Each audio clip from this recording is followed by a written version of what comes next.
Hey, it's Curly. We've got yet another tier list for you here. We've got all of the decks up until set 9 plus the promos and also considering Messiah. However, instead of ranking these decks in terms of their competitive viability, we're going to be doing something different. What we're going to be doing here today is we're actually going to be sorting these decks in terms of the most difficult to pilot to the easiest to pilot, and the decks that give you the most return on your investment learning the deck versus those that really don't give you a lot of benefit for how difficult or how easy they may be. Let's get started.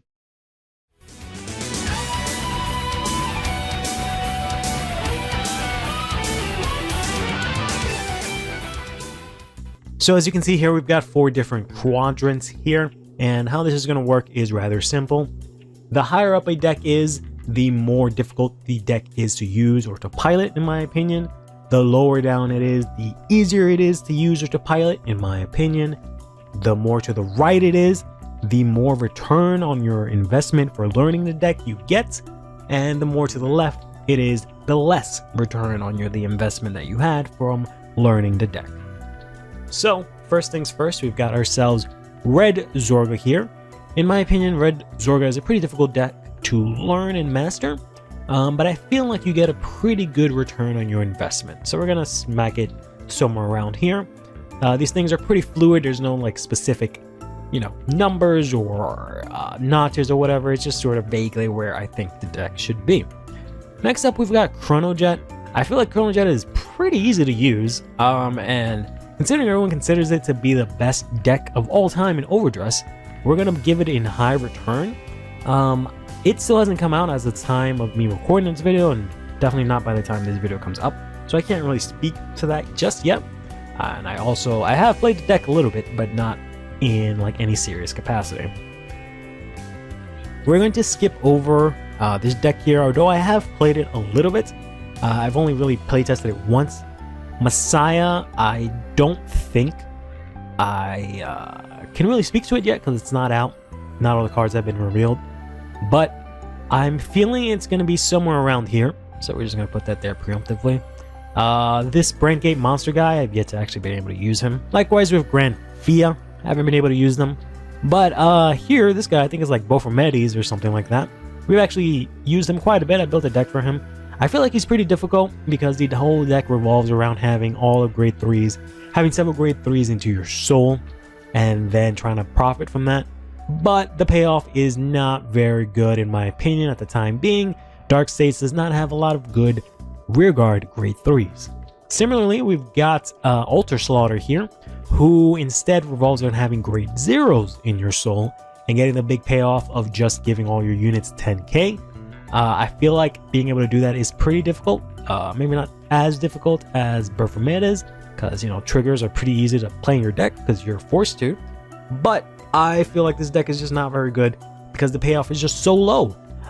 Just getting 10k for one turn and soul blasting out 6 cards, soul charging out 6 cards is not really a lot. We've got the Snake here in Shoujo Doji. I have yet to play either of these, but we'll come back to these decks here that I haven't played towards the end. Shoujo Doji, I actually managed to pull everything from set 8, so I might actually start experimenting with this pretty soon. But the card that was surprisingly missing for set 8 is Farvniel here, the main, antagonist unit from Deer Days. We've used it quite a bit in Deer Days. I think that it is, pretty difficult because you do have to get a certain number of grades in your soul. But I think the return on investment is actually pretty decent. So it's somewhere around here because it is a pretty good restanding unit. The deck does have a lot more playable pieces than any of these guys, Baphomet or Altar Slaughter. There's a lot more cards that you can actually use because the requirements for Farvniel is way easier. You just have to have a certain number of grades in your soul collectively. Arkwright, I've actually picked up Arkwright recently because it just came out and said, hey, I've messed around with it a little bit. I feel like she's, fine. We'll put her like somewhere around here. I don't think she's like super difficult to use, and I don't think the return is super high at the moment, but that might change in the future. Minerva, I've messed around with her a little bit, and I think she is moderately difficult. because you do have to, know what you need to your soul blast things out correctly, plan ahead a little bit. But I do feel like she's a really solid deck, so she's somewhat warranted for the slight difficulty she has.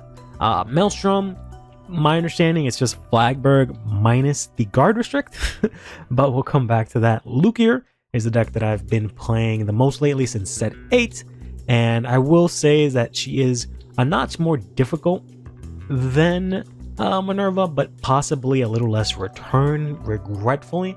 I'm not entirely sure. I just feel like Minerva just natively being able to have the capability to go in with 6 attacks, whereas Lukier only being able to hit 4 attacks with an order kind of puts her behind Minerva in this situation.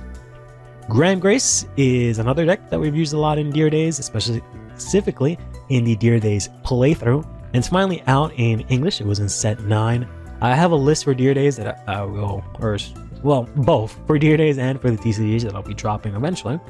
I don't really think Grand Grace is very difficult to use. It's very straightforward. It's not super technical, and I think the deck is actually really good. A lot better than a lot of people are giving it credit for, so we're going to put it somewhere around here. I haven't messed around with Vanguard or the Purple Bruce or Unica yet. I have used Michi. She's, relatively easy. She's not like dumb easy, so she's like somewhere down the road, and I think the return is pretty good considering the numbers that you can pump out with her. Lutetia, I think, is a tiny bit difficult. You do kind of have to make sure you get your orders into soul, but I don't think it's like the most difficult thing in the world. You do get a good return on investment with Lutetia. She is a really good deck. Mevdiel here, I don't think, unfortunately, you get a lot of return for your investment. I think she's a rather difficult deck to play with not super high reward. We'll put her maybe towards, breaking even.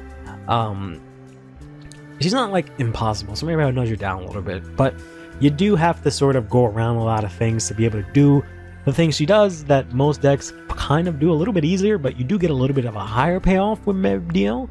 It's just not as consistent. I haven't played, Hazaridian. I hate when I click something, it just automatically pops it here and I have no way to like take it out. So we'll speak to this later. We'll put this here. Kyoka I have played. Kyoko's not super difficult. To be honest, maybe I'll put her here, maybe a little bit easier than Michi and just a little less return than Michi.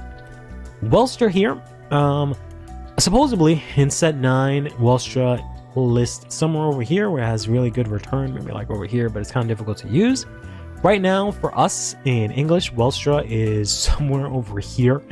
So I'll break even and I'll put them somewhere down here, maybe a little lower. Drag Jeweled, I feel like, is not super difficult. The requirement is not super hard to pull off, but I don't feel like you're heavily rewarded for it as well. So he's maybe like over here. Right now, the ability to put your opponent to 1 damage isn't anything super crazy. Like, sure, it does pile up over time, but I don't think Drag Jewel just yet has the tools to make use of it. Maybe when it gets the Impuza, then it'll probably nudge more over here, but it's like pretty even ground. Leonore is not really difficult to play. It's pretty easy to grasp, pretty easy to get aboard. Getting a lot from that is not as easy, so we're gonna put her towards over here somewhere. I feel like Nirvana Jiva is pretty easy as well. There's not really too much going on in the deck. It's pretty straightforward, but unfortunately at the time being, it doesn't seem like it gives you a lot of return. Youthberg, I think, is a very easy deck to pilot, but considering it's one of the best decks right now, we're gonna slot him over here. Heroes, I think, are just a smidge difficult, just because, you have to make sure you get your bases, you have to know your attack patterns, so on and so forth. It's not something you can just pick up first day playing Vanguard and immediately know what's going on. So I'll put them somewhere around here. Horo Horo, I have played a tiny bit. I feel like it is probably the more difficult of the Shaman King decks because it does revolve around orders and stunning, so on and so forth. Not so much return, I don't think. Then we got ourselves How. How I think is also pretty difficult. The return is kind of meh.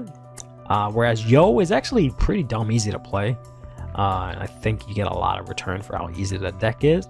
I've played Wooden Sword Ryu. It is not super difficult, but it is also not very good from what I've seen. I might change my mind on this if I test it out a little bit more. Faust sucks ass, but we'll put him like here with these guys. I think Faust is one of the worst Shaman King decks the way that he is designed, and he's pretty difficult to actually get his stuff to go off, so we're gonna put him over there. We got good old Tao Ren. Tao Ren I think is also pretty difficult, but he's you know, a little bit of return on investment you get on him, so we'll put him here, put Mugak right here so you can still see her.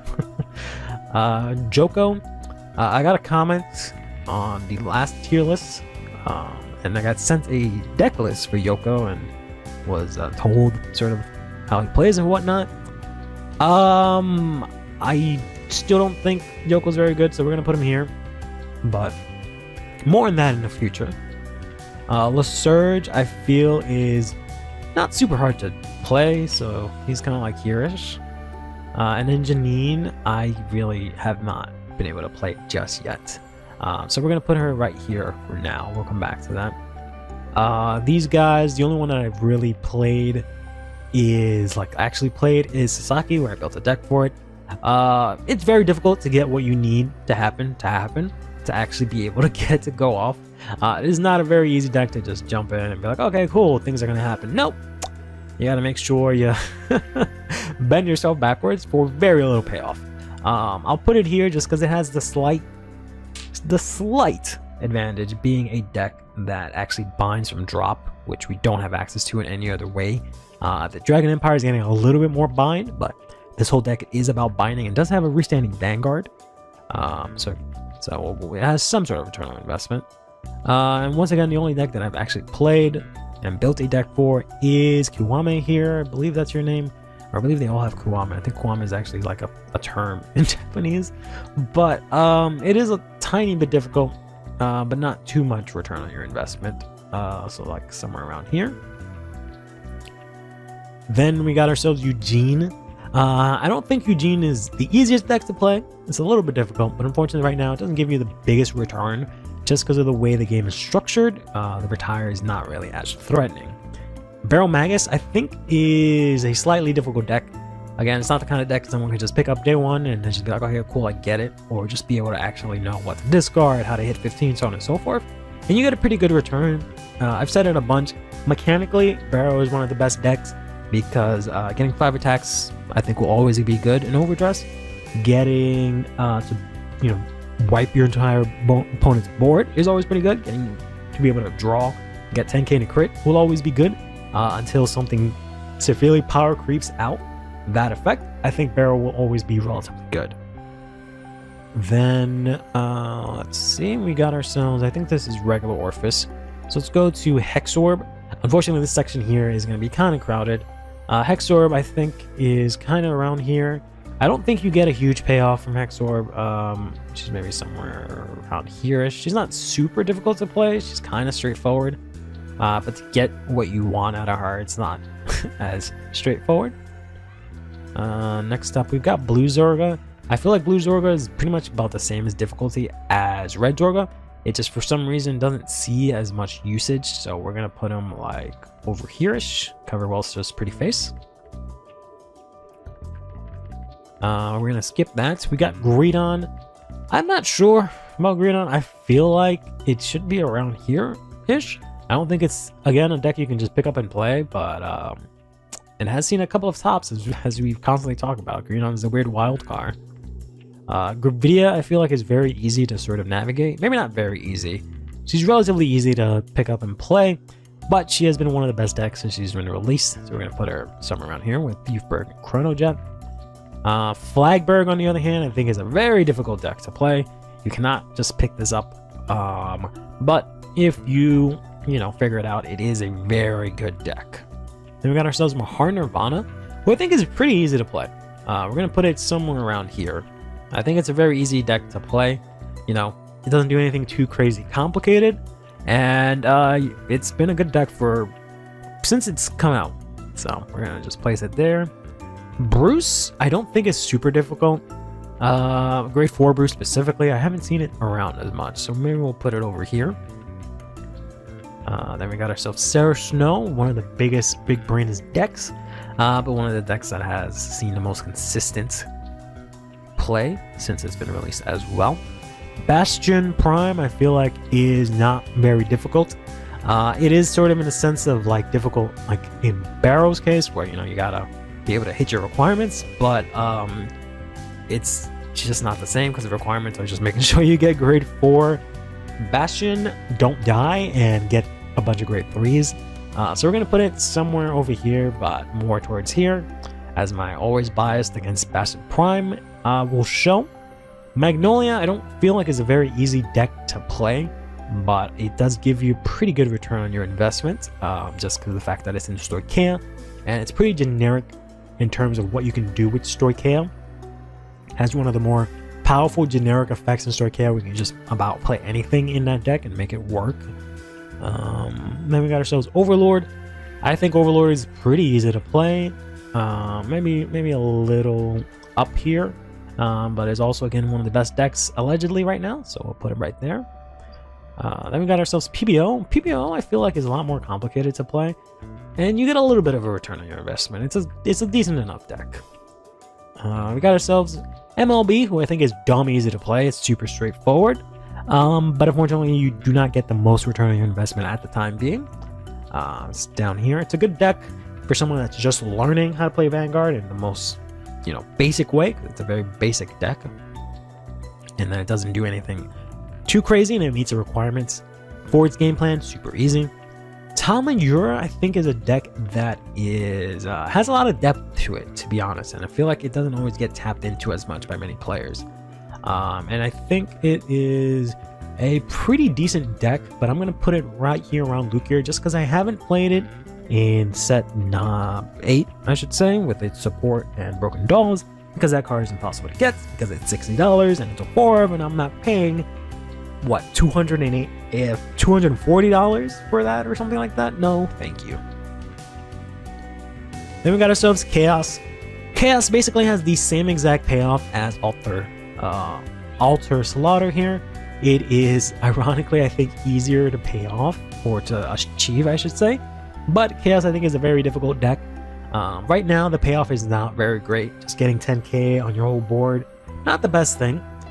Getting 5 attacks with Makani is nice, and it is definitely a lot easier to do that now, so we'll put him somewhere around here, but it is not the easiest deck to just pop up randomly and know how to play.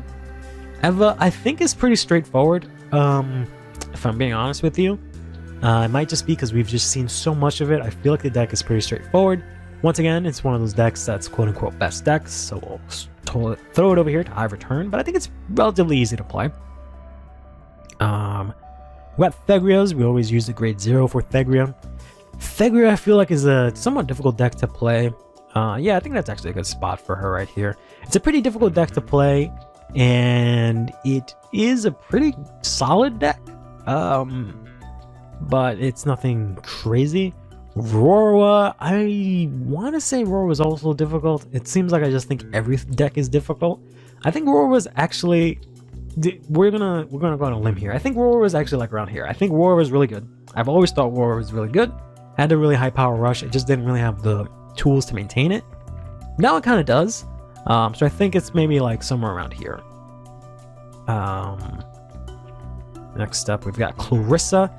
Clarissa, I think, is a rather difficult deck to play because you have to have 5 specific units on board and in order to activate.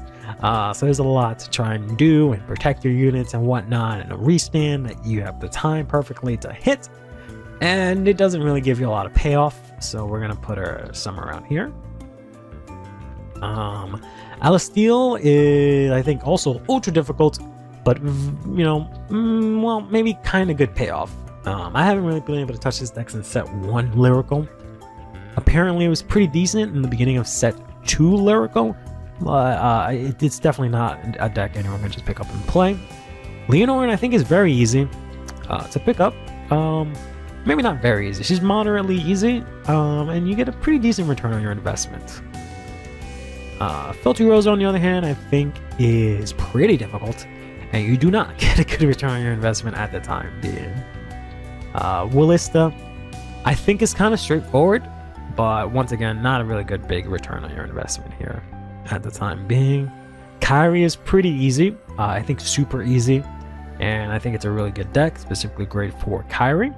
Herminia, in my opinion, is one of the more difficult decks to play, but you get a decent return on your investment, or you don't get as bad as a return on your investment as the other decks. So we're going to put it here-ish, just because set 3 really helps her out, but she's still nothing astonishing. Fortia is really easy to play, I think, and the Freestanding Vanguard is pretty good, so we're going to put her somewhere around there. Then we got ourselves Grade 4 Bruce. I think Grade 4 Bruce is a very, technologically advanced deck. It's not super easy to play, to be honest. I was under the impression, maybe other people were as well, that since so many people played Bruce, that it was just kind of deck you could just pick up super easy. It's kind of not. You got a lot of different combos and attack patterns you got to figure out. So we're gonna put Bruce somewhere around here. Let's move Greedon up back and put him somewhere around here. Next up, we've got ourselves, skipping up for these guys, we got Bavsagra. I don't think Bavsagra is super difficult to play. I think her payoff is just decent. Then we got ourselves Orphis. I want to say Orphis is difficult to play, but I feel like the deck is kind of straightforward in what you want to do. So we're going to put him somewhere around here. And I would typically put it somewhere like here, but considering it has the world buff, ironically, I don't mean world like the order, I mean it's topping in world. So we're going to put it somewhere over here above Nirvana. We got Red Zorga twice, so you're going to ignore that. And then we got some of the ride lines that aren't really used anymore, like, base Nirvana, Bastion, so on and so forth. Then we go back to some of these here. This deck, I forgot her name, it's like something like, it's like PT, like a pterodactyl. If I remember correctly, or maybe not, but she's kind of like this weird Highlander that can continue attacking. Just for the nature of it being Highlander-like, makes it not super easy to play. I'm gonna put her somewhere tied with Chaos, to be honest. Maybe even put Chaos in front. Put her in front of Chaos, I should say, in terms of return, because they're both Highlander decks. But this one has a Restanding Vanguard or Rewriting Vanguard, which is much stronger than 5 rear guards attacking. Or it's not even 5 rear guards, it's 4 rear guards, 1 vanguard, but you know what I mean. Granfia, from what I heard, is pretty easy to play, so these going further are just kind of like speculation. I've heard Granfia is pretty easy to play and it's a pretty decent deck, so we'll put it over here around with Bavsagra. Then we've got the Snake, which I heard is pretty decent. I don't know how difficult this is to play. I feel like it's maybe somewhere around here, more or less. Shozu Doji, I don't feel like has the highest return on investment at the moment, just because of when it was released, didn't really cause a lot of hoopla. And if its main mechanic being unique and binding units doesn't do much, then I don't think the deck is that great in that regard. But maybe the deck is very difficult to play, I don't know. So we're honestly just going to put him somewhere around here, maybe like midpoint. Put Jack Jeweled up a little bit. Big Robot with Sword. I don't think this is super difficult to play, honestly. So we're gonna put this like maybe here-ish. It's not crazy difficult to get what you have to do. It's pretty straightforward to understand what needs to happen. So we're gonna put him somewhere around there. Maelstrom, as I said, I think it's just a tankier version of Flagberg without as much kill potential. Considering it's Aqua Force, we're gonna keep it in pretty difficult. But maybe put it like up here behind Farvnail in front of Blue Zorga, or Blue Zorga in front of it, something like that. They unfortunately overlap depending on the order that they are down here, so I can grab this extra red Zorga for you Zorga fans out there so that you can see your boy. And then we've got the new Bruce, which is a bit of an anomaly right now. I think it's a little easier to play, maybe. So we'll put him maybe, I don't know, here, slightly above Grade 4 Bruce. Then Unica here. At first, I thought getting crits into bind was difficult, but it seems like the first wave of support they gave her is good enough to get her going. So we'll put her like somewhere around here. Yeah, a little bit more difficult than Granfia, but maybe not as much of a payoff, or maybe it has a bigger payoff. I don't know. Somewhere like around here, maybe. See if you can see Robot, Granfia. There you go. And I think that's about does it. The rest of these decks, I really don't have much to say about them because I haven't really played them enough to really consider them anywhere here. I would just be purely speculating here. So that's where we're going to leave it at. For whatever reason, I think a lot of decks are pretty good in terms of what you get out of it, but also kind of difficult, which I guess just means overdress is a pretty good format, possibly. But in any case, take care of yourself, play Vanguard, and have yourself a damn good one.